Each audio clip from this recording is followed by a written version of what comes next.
Je me suis réveillée tôt ce vendredi-là. Ma valise était déjà bouclée depuis la veille, 2 tenues de rechange, un pull au cas où il ferait froid dans la cabane, et une bouteille de vin que je gardais depuis Noël.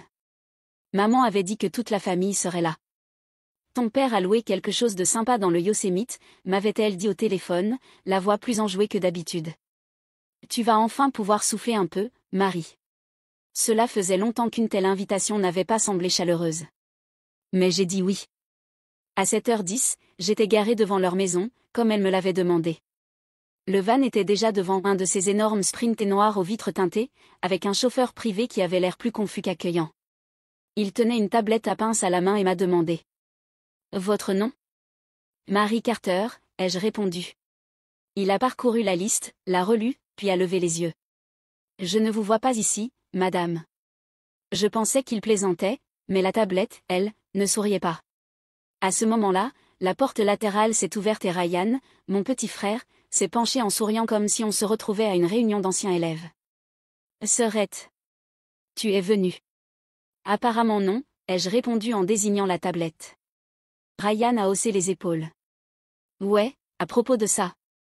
Ce voyage est plutôt pour ceux qui continuent à se montrer, tu vois. » Il a levé une flûte de champagne à moitié vide. « Tu travailles tout le temps. On s'est dit que tu comprendrais. » Dans le van, j'ai entrevu maman Hélène Carter recroquevillée contre la fenêtre, ses lunettes de soleil sur le nez. Elle ne m'a pas fait signe. Papa, Richard, bidouillait un haut-parleur Bluetooth. Personne n'avait l'air surpris de me voir, mais personne n'a fait de place non plus. J'ai hoché la tête une fois, non par accord, juste pour signifier que j'avais compris. Puis je me suis éloignée, et glissé la main dans la poche de mon manteau et ouvert l'application bancaire sur mon téléphone. 3 balayages, un clic, écran de confirmation, carte de dépenses familiales gelée. Le chauffeur m'a regardé de nouveau, mais j'étais déjà en train de retourner à ma voiture. Personne ne m'a appelé. Personne n'a demandé pourquoi. Sur le chemin du retour, la bouteille de vin a doucement cliqueté sur le siège passager, encore fermé. Je n'ai pas pleuré. Je n'ai pas crié. Je n'ai même pas accéléré. Je me suis juste assise avec ce sentiment, le poids d'avoir été presque invitée. Il s'avère que je n'avais pas besoin d'être sur la liste pour finir par payer le voyage. Ce n'est pas arrivé d'un coup. C'est ça, le problème avec l'effacement progressif, on ne le remarque que lorsque l'espace qu'on occupait a complètement disparu. Tout a commencé par un appel en 2012. Papa, Richard, avait perdu quelques heures de travail. Juste une mauvaise passe, avait-il dit. L'hypothèque va bien. On ne te demande pas d'argent. Mais à la fin de cet appel, j'avais proposé de co-signer un refinancement. Ça me semblait être la bonne chose à faire. Puis il y a eu l'opération dentaire de maman. $6 000. Elle pleurait au téléphone, disait que la douleur l'empêchait de dormir. Je lui ai dit de ne pas s'inquiéter. J'ai payé la facture directement à la clinique. Plus tard, je l'ai entendu dire à tante June, lors d'un barbecue familial, qu'elle avait réussi à s'en sortir toute seule grâce à un peu d'astuce dans le budget. Elle ne m'a même pas regardé. Quand Ryan s'est retrouvé dans une histoire de dette de jeu, une mauvaise créance et un ami qui s'était volatilisé avec l'argent, j'ai viré $5 000 sur son compte. Il a dit que c'était une catastrophe unique. 2 mois plus tard, il a posté une photo de Coachella avec la légende « Ça valait chaque centime ». Bien sûr, il ne m'a pas identifié. Ce Noël-là, j'ai acheté un nouveau radiateur et je l'ai fait livrer chez eux en urgence parce que maman disait que la chaudière faisait encore des bruits étranges. Elle m'a envoyé un remerciement en me transférant un coupon pour des draps en flanelle. « Tu devrais te reposer », m'a-t-elle écrit. « Tu travailles trop. » À chaque dîner de famille, j'étais soit au téléphone dans la cuisine, soit en train de réparer leur Wi-Fi pendant que les autres mangeaient le dessert. Quand Ryan arrivait avec une tarte du supermarché, ils allumaient des bougies. À un moment donné, je me suis dit que c'était juste une question de timing, que j'habitais plus loin, que mon travail me rendait moins disponible. Mais la vérité, c'est qu'ils ne m'ont jamais demandé d'être présente, seulement d'être utile. L'été dernier, papa m'a appelé pendant ma pause déjeuner. Il ne se souvenait plus de son mot de passe bancaire en ligne. Je l'ai réinitialisé à distance. Une semaine plus tard, un virement est parti vers un centre de nettoyage de voitures au nom de Ryan. Quand j'ai demandé des explications, papa a dit qu'il avait besoin d'un coup de pouce pour se remettre sur pied. Tu sais ce que c'est.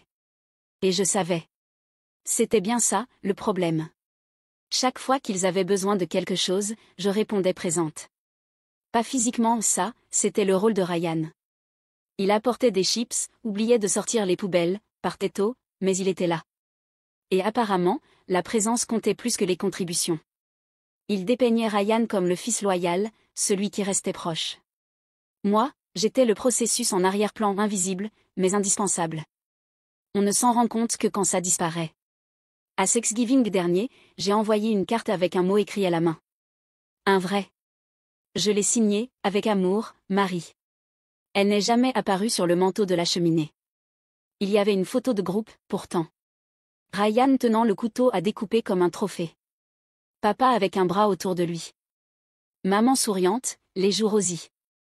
Quelqu'un avait utilisé un filtre qui faisait briller la table en or. Il y avait une chaise vide dans un coin.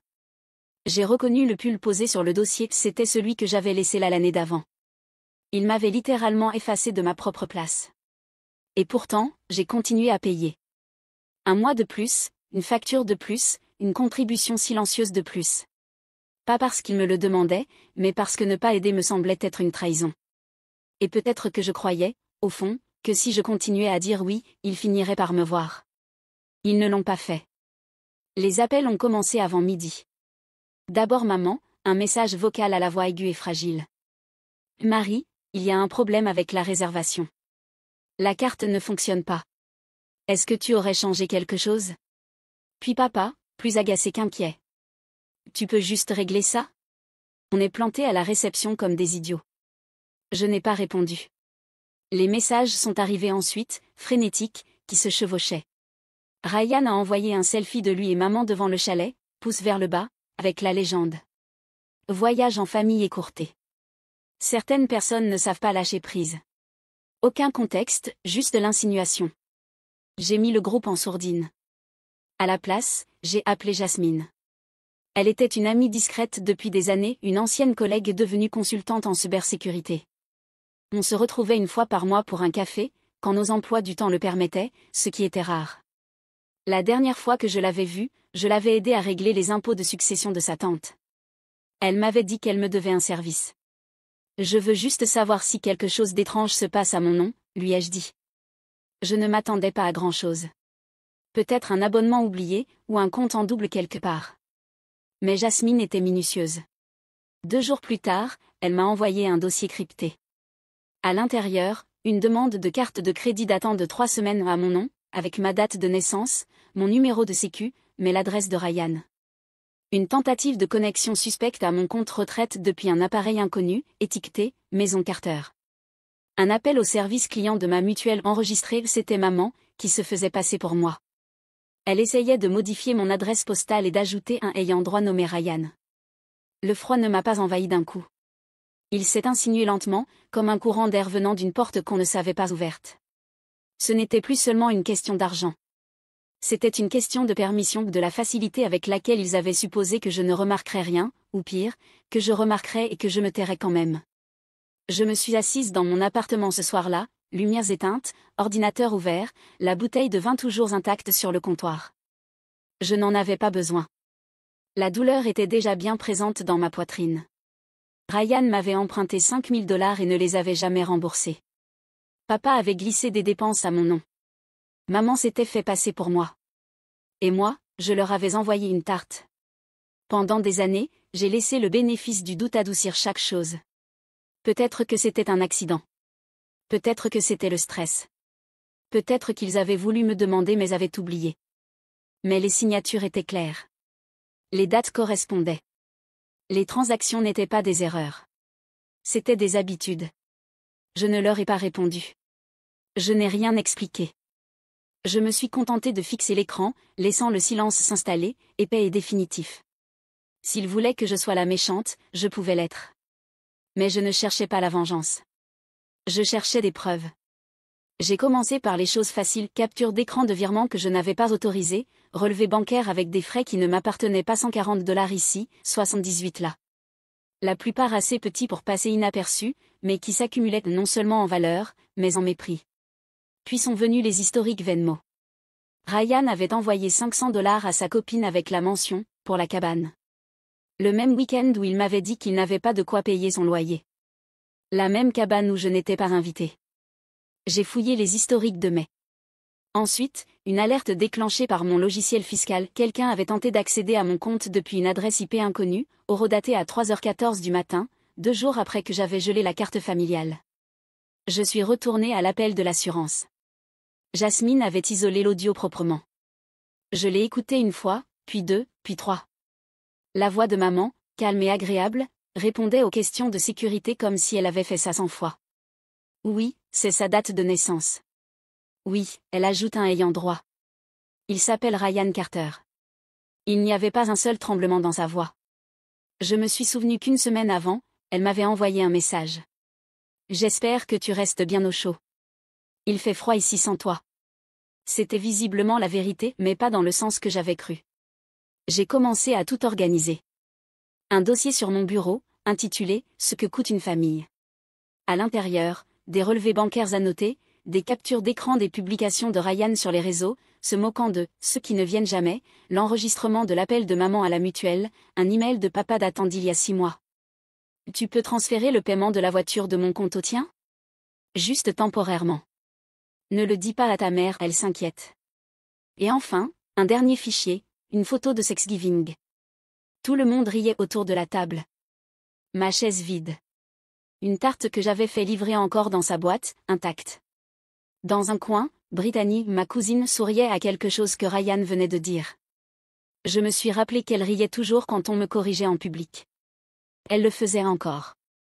J'ai fixé cette photo plus longtemps que les autres. Pas parce qu'elle faisait plus mal, mais parce qu'elle ne me surprenait plus. Il existe un genre de chagrin qui ne vient pas d'une perte, mais du fait de voir enfin ce qui n'a jamais existé. Je ne pleurais pas ce que j'avais perdu. Je pleurais ce que j'avais fait semblant d'avoir. J'ai sauvegardé le dossier 2 fois, une fois sur un cloud, une fois sur une clé USB que je gardais scotchée sous mon bureau. Je l'ai envoyé en copie cachée à Jasmine et à mon avocate, simplement étiquetée par les initiales, CF, ce que coûte une famille. Je ne savais pas encore ce que j'allais en faire. Je ne prévoyais pas de l'envoyer à qui que ce soit. Pas encore. Mais j'avais besoin que cette vérité existe quelque part, en dehors de ma tête. Quand on passe des années à être manipulé par des gestes gentils, des phrases comme « tu es trop sensible » ou « tu prends tout mal », on finit par perdre pied avec la réalité. Ce dossier, lui, était réel. Je n'avais pas besoin d'excuses. Je n'avais même pas besoin qu'il comprenne. J'avais juste besoin d'un dossier. D'une preuve que je n'avais rien imaginé. Le lendemain matin, j'ai imprimé une page de couverture. 3 mots en noir gras, ce que coûte une famille. Puis je l'ai glissé dans une enveloppe que j'ai placée sous le miroir dans mon couloir. Pas pour eux, pour moi. Pour que la prochaine fois que je commencerai à douter de moi, je sache où regarder. L'invitation est partie un mercredi matin. Objet, finances familiales, 15 minutes. Pas d'explication, juste un lien et un horaire. Vendredi à 19h. Maman a répondu avec un emoji pouce levé. Papa a renvoyé, merci d'être l'adulte. Ryan n'a pas répondu. À 18h58, j'étais assise à ma table de cuisine, l'ordinateur ouvert, la bouteille de vin toujours intacte à mes côtés. Je n'avais jamais eu aussi peu envie de boire. Ils se sont connectés à l'heure. Maman s'était bouclé les cheveux. Papa portait une chemise à col, comme s'il pensait que c'était un entretien d'embauche. Ryan est arrivé en dernier, mâchant du chewing-gum, le menton appuyé dans la main. Personne ne m'a demandé comment j'allais. Je n'ai rien dit. J'ai simplement partagé mon écran. Un dossier est apparu, ce que coûte une famille. La première diapositive était un relevé bancaire, un virement de $600 depuis mon compte courant vers un fournisseur de pièces automobiles. Adresse de facturation, Ryan Carter. Papa s'est penché, plissant les yeux. La suivante était un email provenant du compte Gmail de maman, resté connecté sur mon iPad à Noël dernier. Marie aide toujours. Elle ne remarquera même pas. Maman a tressailli. La troisième, une photo de Thanksgiving, ma chaise vide, la tarte intacte, le sourire figé de Brittany comme un point final. Je n'ai rien expliqué. J'ai cliqué sur la dernière diapositive. Un enregistrement audio a été lancé, maman répondant à des questions lors d'un appel à la mutuelle, se faisant passer pour moi. Le son était clair, les réponses assurées. Quand ça s'est terminé, la pièce même virtuelle est restée silencieuse. Papa a été le premier à parler. Marie, dit-il d'un ton posé. Ce n'est pas. Ce n'était pas malveillant. Tu as toujours été doué pour ce genre de choses. Ryan a levé les yeux au ciel. Jésus, c'est juste des factures. Tu veux faire exploser la famille pour des tableurs? La voix de maman s'est brisée. On avait des difficultés. On pensait que tu comprendrais. Je les ai regardés, mes parents, mon frère, des visages que je connaissais depuis toujours, soudain étrangers. Je comprenais, ai-je dit doucement. Je comprenais tout. Personne n'a répondu. J'ai mis fin à l'appel. Pas de déclaration, pas de mot final, juste un écran vide et le clic discret de la déconnexion. Pour la première fois depuis des années, je n'ai pas ressenti de culpabilité. J'ai ressenti une gravité, celle qui survient quand quelque chose trouve enfin sa juste place. Aucun d'eux ne m'a rappelé ce soir-là. Je n'ai dit à personne que je partais. Je n'ai pas écrit de mots d'adieu ni envoyé de messages dramatiques. J'ai simplement commencé à passer des appels. D'abord à la banque hypothécaire. J'avais co-signé le prêt de la maison il y a 12 ans, quand papa disait qu'il ne pouvait pas obtenir le crédit seul. J'ai déposé les documents de renonciation de responsabilité, fourni des copies de leurs revenus, et j'ai eu la confirmation en 48 heures. Ensuite, la banque. J'ai révoqué toutes les autorisations partagées, la carte de secours que maman utilisait, au cas où, le compte commun que papa utilisait discrètement pour payer les charges, les paiements automatiques que Ryan avait liés à mon nom. Chaque connexion, chaque annulation me faisait lever un poids dont je n'avais même pas conscience. J'ai contacté mon comptable. Il y a des années, j'avais mis en place un petit fonds fiduciaire. Rien de grand, juste quelques investissements et obligations que je ne touchais pas. Ma famille y figurait comme bénéficiaire secondaire. Ça a changé. Désormais, le fonds était destiné à un programme pour étudiants de première génération. Je n'avais pas besoin de connaître leur nom. Je devais juste savoir qu'ils n'étaient pas les miens. J'ai déménagé la semaine suivante, pas très loin, mais suffisamment. Je n'ai mis à jour mon adresse qu'auprès du service RH de mon entreprise. Mon nouveau bail était signé via un service de confidentialité. Les factures d'électricité étaient à mon nom uniquement au mien, redirigées par un prestataire sécurisé. Personne ne pourrait les falsifier cette fois. J'ai acheté un second téléphone, avec une nouvelle carte SIM, de nouveaux contacts, un nouveau numéro. L'ancien est allé dans un tiroir. Je l'ai éteint sans même regarder les notifications. Il resterait éteint, un cimetière de noms qui savaient autrefois comment me trouver, mais qui n'en avaient plus la permission. Ce n'était pas une vengeance. Je ne voulais pas les voir souffrir ou se demander où j'étais passé. Je ne voulais juste plus être joignable. Ils m'avaient traité comme une infrastructure silencieuse, fiable, toujours disponible. Je ne l'étais plus. La seule lettre que j'ai envoyée fut adressée au propriétaire de mes parents, une copie du formulaire de renonciation, une copie de l'historique des loyers impayés, une ligne unique. Veuillez me retirer de cet arrangement. Je ne suis plus responsable. Il m'a appelé pour confirmer, la voix stupéfaite. Ils disent toujours que vous vous êtes porté volontaire. J'ai ri, juste une fois. Ils parlent comme si je n'avais pas eu le choix. Et peut-être qu'un temps, je ne l'ai pas eu. Mais maintenant, si. Et j'ai choisi de disparaître non par rancune, mais par respect de moi-même. 6 mois ont passé calmement, comme du brouillard sur une route que je ne prenais plus. Pendant tout ce temps, personne n'a frappé à ma porte. Aucune visite surprise, aucune lettre avec une adresse que je reconnaissais, juste du silence, celui qui ne résonne pas, celui qui remplace les excuses par l'absence. J'ai appris de nouveaux rythmes. Mon nouvel appartement était petit, mur blanc, sol sombre qui craquait le matin. Le café à 2 rues connaissait mon prénom, rien d'autre. Mon frigo était plein.